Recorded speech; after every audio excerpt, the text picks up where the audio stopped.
get settled down. Oh, holy hell, is this really what's passing for recruits these days? God help us all. Well, welcome to training. I am your commander. I'm here to help you learn how to defend yourself on the internet. So if you have any problems learning the material, I will beat you! Okay, let's begin with the creed. This is my copy of Photoshop. There are many like it, but this one is mine. Photoshop without me is useless. Without Photoshop, I am useless. God bless the internet and all those who serve her. So before I turn you into the killing machines that I can only hope you'll be, after months of psychological torture, you're going to have to learn the basics. And it doesn't get any more basic than the simple head swap. So, how do you do a head swap correctly?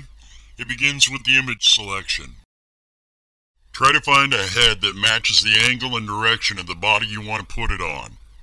Say for example you're making a shop showing Mitt Romney as a big bully, and you selected this picture of John Cena for your body. This head is never going to be right for this body. It's at the completely wrong angle. If you try, you'll see that it doesn't work because humans are not barn owls. Find a closer match, like this one. See how much more real that looks? You can almost hear the long-haired hippies running in terror.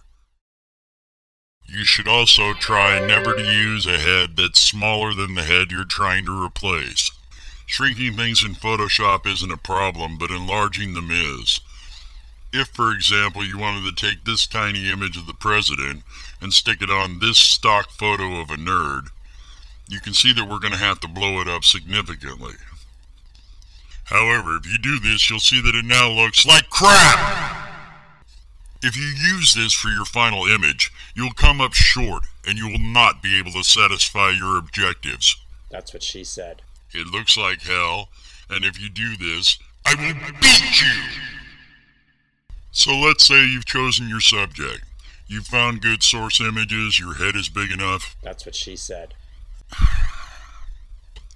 Maybe you watched the movie Face Off one too many times, and now you need to see Nicolas Cage as the Pope. How would we go about actually doing that?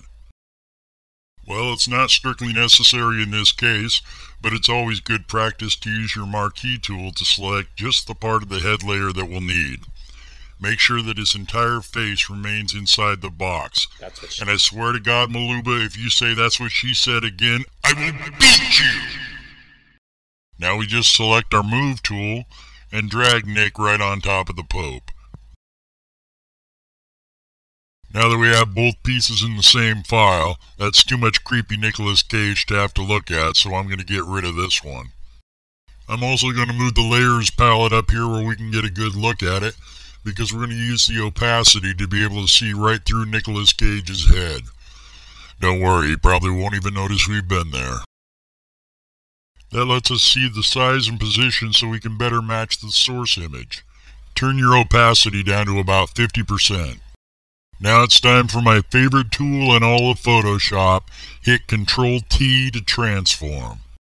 When your cursor's outside of the bounding box, it'll turn into this double arrow, which means that you can rotate the image by holding your mouse down and pulling in the direction you want to go. Use this feature to line up the eyebrows and eye sockets so that you get the proper angle on the head. If your cursor is within the bounding box, you'll be able to move the layer around as you've seen me doing. The handles on the side are for resizing your image, but if you just grab one of them and pull, you're going to pull everything out of perspective.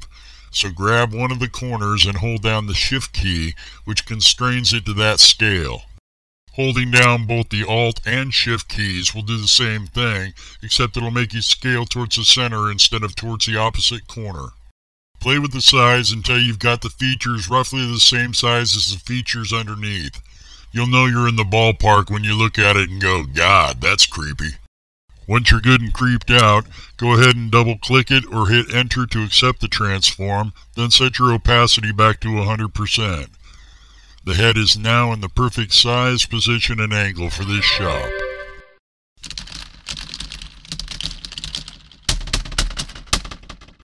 All that's left is to trim away the parts of the head layer that we don't need, and we'll use a lasso for our selection. Click and hold on the lasso button and you'll see the 3 lassos you could use. Now the bottom one, the magnetic lasso, we can eliminate that one right away. It's a great tool for other jobs like this. The magnetic lasso works when you have a distinct difference in color.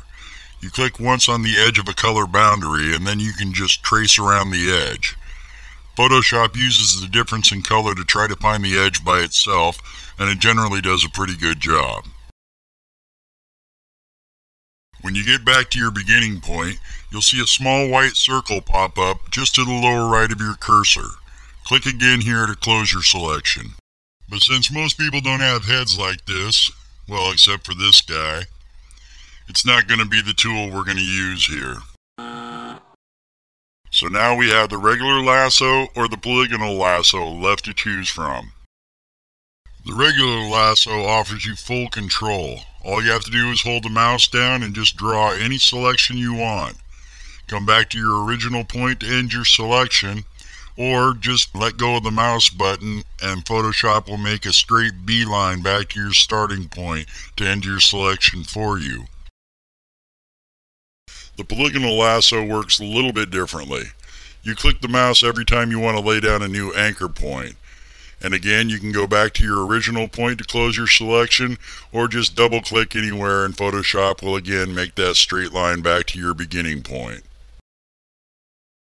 Although having full control sounds like a good idea, there are a couple reasons we're not going to use the regular lasso. Why? Well, reason number 1, you suck at drawing straight lines. Most things you go to select will have at least one straight line on them. It's not your fault you suck here. Most humans have a hard time drawing a perfectly straight line with the mouse. Reason number 2, you suck at drawing curved lines. I think we can all see where I'm going here. You guys need all the help you can get. Select the polygonal lasso and shut up. It's usually a good idea to zoom in a little bit using Control Plus so you can get a good look at what you're working on. Using your polygonal lasso tool, just click anywhere near the edge of the head to begin your selection. Trace around the head like it's a dot to dot, clicking your mouse every so often to lay down a new anchor point. One of the really cool things about the polygonal lasso is that these anchor points you're laying down are undoable. If you get distracted and wander off from your selection, lay down a few points wrong, you can remove these points in reverse order just by hitting the backspace key, kind of like ripping up carpet tacks. Try to keep your selection completely inside the head area. If you shave off a few pixels of hair or face on the outside, no one's even going to be able to tell. When you get back to your starting point, click it to close your selection. There's 2 cheap, easy ways we could proceed right now. We can make sure we have our layer selected and hit Ctrl-J, which copies just the pixels inside the selection to a new layer, and then just throw away the original head layer. Your other option would be to simply invert your selection using Ctrl-Shift-I. Now you had just the head selected, so obviously if you invert it, you now have everything but the head selected. So all you have to do now is make sure you've got your layer selected, hit your delete key, and delete all the pixels outside the head. Many people will tell you that either of these methods are acceptable, but it's important to keep in mind that those people are wrong. I want to show you a better way. When you actually delete pixels, you can only get them back through undoing your work. If you save, close, and reopen a file, the parts you deleted will never return. This is known as a destructive method. Non-destructive methods, like masks, leave your work intact so that you can come back to it later and change it if you change your mind, or if you noticed you missed an ear, or if you just want to use that layer in another Photoshop. Before we try this trick on Nick, let's take a look at a brand new file to see how a mask actually works. Right now this file is just a red background layer, but we're going to add a new layer with the Add New Layer button icon at the bottom of the Layers palette. And then we're going to fill it with this color of green. Now obviously, since the green layer completely covers the red layer and it's on top, we can't see any of the red below. But that's the whole idea behind a layer mask. We're going to tell it where we'd like to punch holes in this layer to show the layer beneath. So with the layer we want to punch holes in selected, we're going to drop straight down and click this icon that looks like a circle inside of a square. This is your Add Layer Mask button, and it will, wait for it, add a layer mask. Wow, that seems to have done absolutely nothing. Well, it did add a new thumbnail up here on our layer next to our layer thumbnail. This one's called the Layer Mask thumbnail, but it didn't actually change anything about our picture. That's because when layer masks are added without a selection, they default to all white. White on a layer mask means show this part. If we selected the layer mask thumbnail and then filled it with black, now none of the green layer is showing. And if we made a selection and filled it with 50% gray, it would be 50% transparent, as you can see when I turn this background layer here off for a second. So you should be able to see that by controlling which parts of the layer mask are black and which parts are white, we can decide which parts will show through to the layers beneath. All of your tools will work like normal. You can use the marquee to fill in either black or white to add or subtract from the mask.